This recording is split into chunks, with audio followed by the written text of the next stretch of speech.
Hi friends, welcome to Nithu சமையல். இன்னைக்கு பார்க்க போகிற ரெசிபி உருளைக்கிழங்கு பக்கோடா எப்படி செய்யறதுன்னு பார்க்கலாம். வீடியோக்குள்ளே போகிறதுக்கு முன்னாடி சப்ஸ்கிரைப் பண்ணாதீங்க, சப்ஸ்கிரைப் பண்ணிக்கோங்க. வாங்க வீடியோக்குள்ளே போகலாம். நான் இன்றைக்கி 1/4 கிலோ அளவுக்கு உருளைக்கிழங்கு எடுத்து வச்சுருக்கேன். இதை நம்ம கேரட் சீவராக ஸ்டாண்ட் எடுத்துக்கலாம். இதில் பெரிய பல்லில் சீவி எடுத்துக்கலாம்.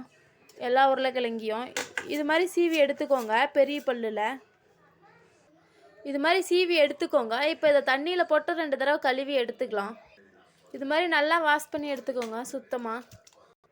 இப்போ இது நல்லா கழுவியாச்சு. ஒரு துணியில் இதை நல்லா போட்டு தண்ணி நல்லா சுத்தமாக எடுத்துருங்க, தொடச்சி எடுத்துருங்க. இது மாதிரி ஒரு காட்டன் துணி எடுத்துக்கோங்க. துணியில் நல்லா விரிச்சு விட்டுக்கோங்க. சுத்தமாக தண்ணி இல்லாமல் தொடச்சி எடுத்துருங்க. இது மாதிரி நல்லா இப்போ தண்ணி இல்லாமல் சுத்தமாக தொடச்சி எடுத்துக்கோங்க. இப்போ நம்ம வேற ஒரு பாத்திரத்தில் மாற்றிக்கலாம். இப்போ இது கூட ஒரு பெரிய சைஸ் வெங்காயம் ஒன்று நறுக்கி வச்சுருக்கேன், இதை சேர்த்துக்கலாம்.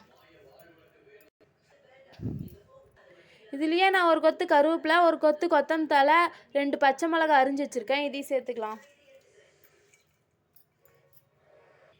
இஞ்சி பூண்டு 2 இடித்து வச்சுருக்கேன், இதை சேர்த்துக்கலாம். மிளகாத்தூள் 1/2 ஸ்பூன் சேர்த்துக்கலாம். இதை நல்லா மிக்ஸ் பண்ணிக்கலாம். இப்போ இது கூடவே 2 ஸ்பூன் அளவுக்கு கடல மாவு சேர்த்துக்கலாம். அதிகமாக சேர்த்த வேணாம், 2 ஸ்பூன் அளவுக்கு மட்டும் சேர்த்துக்கோங்க. அரிசி மாவு 1 ஸ்பூன் போட்டுக்கலாம், நல்லா மொறுமொறுன்னு வரத்துக்காக. உப்பு தேவையான அளவு போட்டுக்கலாம். இப்போ இதை நல்லா மிக்ஸ் பண்ணிக்கலாம். தண்ணி எதுவும் ஊற்ற தேவையில்ல, உருளைக்கிழங்குல இருக்கிற தண்ணியே போதுமானதாக இருக்கும். உங்களுக்கு வேணும்னா மட்டும் லைட்டாக தண்ணி தெளிச்சிக்கோங்க. இந்த அளவுக்கு பிணைஞ்சிக்கோங்க. இப்போ நம்ம எண்ணெயில் போட்டு பொரித்து எடுத்துக்கலாம்.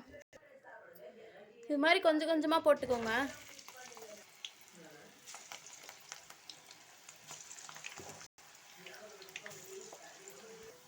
ரெண்டு பக்கமும் நல்லா திருப்பி விட்டுக்கலாம்.